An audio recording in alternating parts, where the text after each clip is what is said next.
reconocer el seno maxilar y como una limitante anatómica en esta calificación. En el caso de este artículo se vio la elevación del seno maxilar.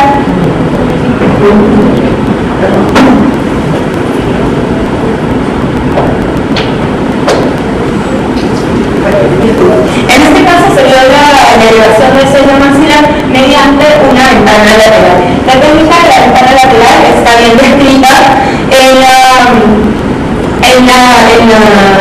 literatura y tiene bastante evidencia científica. Dentro de este hay artículos como el Faro, Peterson y Chiapaco, que llaman índices de sobrevivencia de los implantes, tasas de complicaciones y cuáles son las complicaciones más comunes. En general, el promedio de sobrevivencia a largo plazo de los implantes supera el 90%. Además, sabemos que las complicaciones postoperatorias son un 3%, siendo entre estas las más comunes la sinusitis postoperatoria, que se puede dar un 0,22%, así como fallas del material injerto, que puede ser una falla total del material del injerto, que es entre 0 y 25%, o una falla parcial del material injerto entre el 0 y el 3%. No hay muchos artículos que van a referir y que se van a hablar en cuanto al funcionamiento o a las técnicas de elevación de la membrana del piso del seno maxilar. Sin embargo, muy poco se ha hablado de la morfología y del comportamiento y la influencia que tiene la membrana del seno en los procesos de cicatrización y de osteointegración, como por ejemplo el potencial intrínseco que tiene esta membrana para reanudar su estado prostático, es decir, la actividad microciliaria que hay en la membrana cuando ésta se desinserta para hacer la elevación del piso del seno.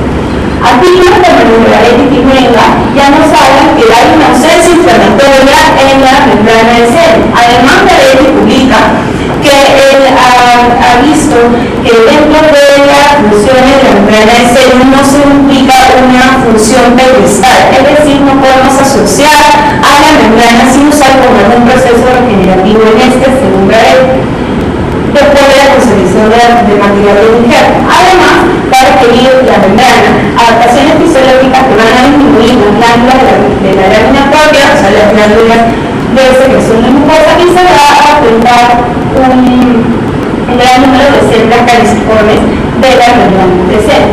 Además, el engrosamiento de la membrana, en este artículo se ha visto que se da en el 61% de los casos donde se colocaron implantes inmediatos, y lo mismo se ha visto signos clínicos de infección en un periodo corto de 6 a 10 meses, concluyendo que el engrosamiento de la membrana se puede dar y no necesariamente esto va a indicar algún proceso infeccioso o algún índice de una sinusitis crónica.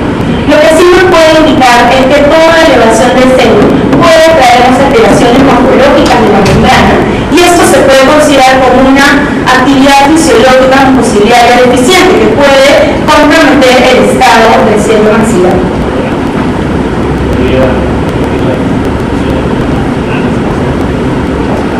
Bueno, en este artículo, como se puede ver, lo que encontraron es que no necesariamente todo aumento en el grosor de la membrana va a ser un signo de infección o de sinusitis crónica, pero sí nos puede hacer pensar que son estas alteraciones morfológicas producidas al elevar el seno, desinsertar la membrana del piso del seno maxilar, nos va a considerar una actividad fisiológica mucociliaria deficiente. Además de eso, hay muchos artículos que publican las complicaciones más comunes de la elevación del piso del seno maxilar, como la perforación de la membrana de Schneider, la infección del seno maxilar o una sinusitis, la pérdida del injerto del seno maxilar y una pérdida a largo plazo que podría ser la pérdida de los implantes. El objetivo de este estudio fue investigar el efecto del levantamiento del seno en el grosor de la membrana del seno. ¿Cómo hicieron esto? Comparando tomografías computarizadas antes y después de realizar una elevación del seno maxilar por vía de acceso lateral. Dentro de los materiales y métodos para la selección del paciente se eligieron 25 pacientes, entre ellos 15 hombres y 21 mujeres, con un promedio de 54.7 años de edad. De estos 35 pacientes, 4 pacientes fueron fumadores, que constituían el 12.4% de la muestra total de pacientes. Dentro de los criterios de inclusión, el paciente debía tener altura residual del hueso a nivel del seno mayor a 4 milímetros, que no presente ausencia de alguna patología patología en el seno maxilar antes y después de la intervención de levantamiento del seno, y además durante el acto quirúrgico de la elevación de levantamiento del seno, que no haya una perforación de la membrana durante la intervención. Realizaron en total 65 procedimientos de elevación de seno. Para la elevación de seno utilizaron tanto material de injerto como fue el VALOS como hueso autólogo combinado, y además los senos maxilares contralaterales fueron utilizados como el grupo control en otros pacientes que eran edéntulos parciales.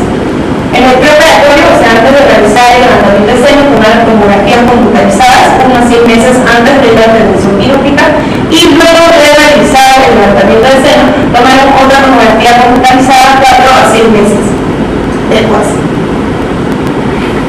Bueno, de los 65 procedimientos seleccionados, 13 casos fueron incluidos por una perforación de la membrana, lo que da una tasa de perforación en este estudio de 14.6%. Para la interpretación imagenológica, lo que ellos evaluaron fueron tomografías computarizadas, compararon las tomografías del mismo paciente y además con un corte que eran de 15 milímetros desde la cresta ósea hacia el seno y de 20, esto basado en otros diseños de estudio.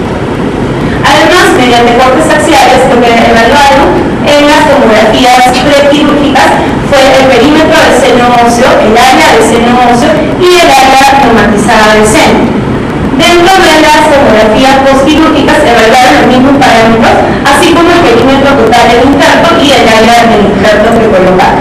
La altura residual del hueso alveolar antes y después de la elevación también fueron comparadas en las tomografías. Para el análisis estadístico, lo que hicieron fue medir el grosor pre- y postoperatorio de la membrana del seno, así como utilizaron una determinación promedio de la membrana por área de perímetro del seno. Esto quiere decir que se basaron en otros diseños de estudio para encontrar esta fórmula de perímetro, y las estadísticas fueron realizadas con entities para ver con niveles indicados. Dentro de los resultados, lo que se vio primero fue que los cortes pre- y postoperatorios demostraron una alta reproducibilidad. Esto le da al estudio una validez de comparación entre las tomografías que fueron tomadas. Además de eso, no hubieron diferencias significativas entre el perímetro del seno por las medidas del área del seno después de cirugía de tratamiento del seno comparada con las prequirúrgicas. Además, en el grupo control se vio que el grosor de la membrana aumentó en total en un 0.03 milímetros, pero el 80% del grupo control no exhibió ningún engrosamiento de la membrana. El promedio total de la altura residual del hueso antes de la cirugía fue de 2.1 más menos 0.9 milímetros. Se puede ver en las tomografías prequirúrgicas que el promedio de grosor de la membrana en seno maxilar antes de la cirugía fue de 0.8 más menos 1.2 el promedio, ¿no? Pero el rango iba de 0 hasta 4.7 milímetros de grosor de la membrana, y los valores más altos del grosor de la membrana preoperatorios se observaron en pacientes fumadores, que era de 1.3 más menos 1.4 milímetros en promedio. Dentro del análisis de las tomografías postquirúrgicas se pudo observar que el promedio del grosor de la membrana del seno maxilar después de la cirugía medía 1.5 más menos 1.3. Además, el hueso de la altura ósea fue elevada de 14.4 más menos 3.8 y no tuvo relación con el engrosamiento de la membrana del seno. Estos resultados postoperatorios no revelaron diferencias significativas en cuanto al grosor de la membrana cuando se comparaban los pacientes fumadores versus los no fumadores.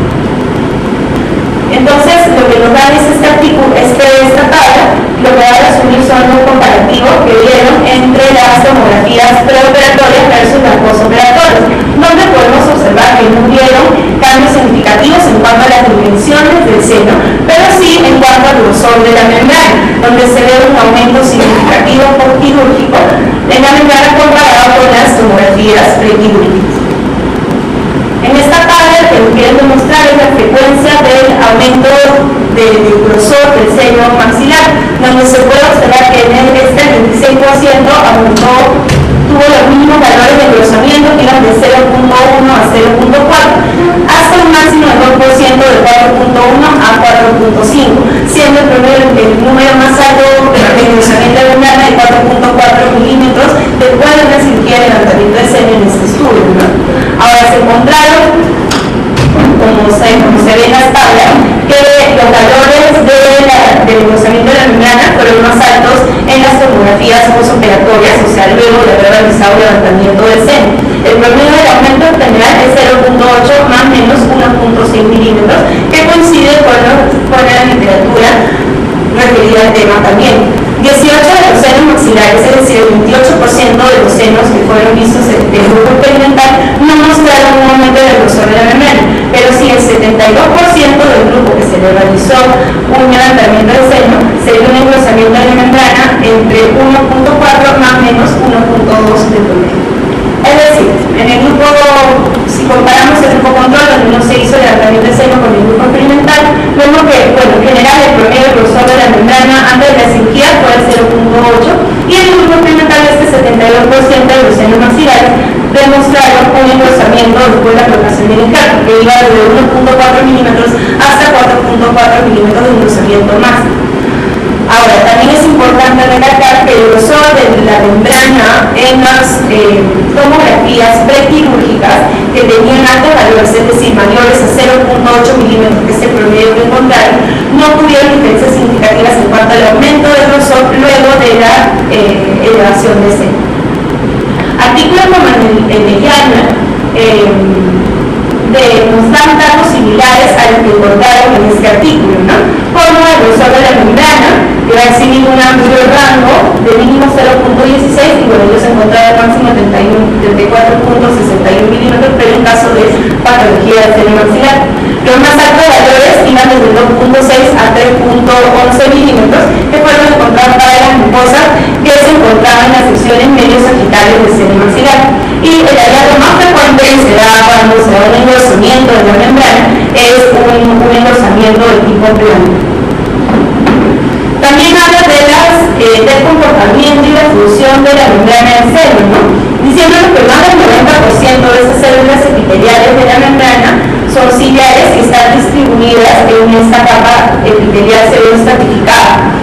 Estas células comprometen la producción de mucosa y este espacio de mucosa, cuando es interrumpido por un levantamiento de seno, puede ocasionar mayor riesgo de sinusitis. Además, los resultados de este estudio confirman la gran variabilidad que se puede dar en cuanto al grosor del seno entre los pacientes, entre distintas personas. A metricona nos dan resultados parecidos, encontrando en promedio hasta 1 milímetro de grosor de la membrana de Schneider como promedio fisiológico de esta, y porque nos habla el máximo de su elevación va a estar relacionada directamente proporcional a la elasticidad que contiene la membrana del seno, la calidad de inserción que esta se encuentra en el piso del seno maxilar y la anatomía del seno o la técnica quirúrgica que se emplea. Entonces, esto puede influir en las reacciones de la membrana al levantamiento, que pueden variar también significativamente dependiendo del material de injerto que se utiliza. Braetti hizo un estudio comparativo entre hueso autólogo como material de relleno comparado con sustitutos óseos absorbibles que eran aloplásticos, donde él encuentra que existen mayores modificaciones histológicas de la membrana del seno con un aumento de células caliciformes y un número de glándulas en los sustitutos óseos de tipo aloplásticos. Sin embargo, este tipo de comportamiento se observó en ambas cirugías de levantamiento del seno. Scala en el 2010 nos da datos similares, nos da los datos de que hay una reacción adaptativa de la membrana que va a ser resultante a una alteración de la composición de la mucosa, que es significativamente cuando se eleva el seno maxilar. Además, no hubieron alteraciones ultraestructurales después de la elevación de la membrana del seno e inserción simultánea de los implantes. Un dato también que nos da Scala es que la membrana no pudo encontrar la función de la membrana en cuanto a la cicatrización y regeneración ósea de los materiales de relleno. Este es un artículo importante, ya que es una autopsia en humanas donde reporta el levantamiento de seno. Sin embargo, no muestra mayor detalle sobre el impacto de la fisiología de la membrana del seno en el proceso de cicatrización. Por otro lado,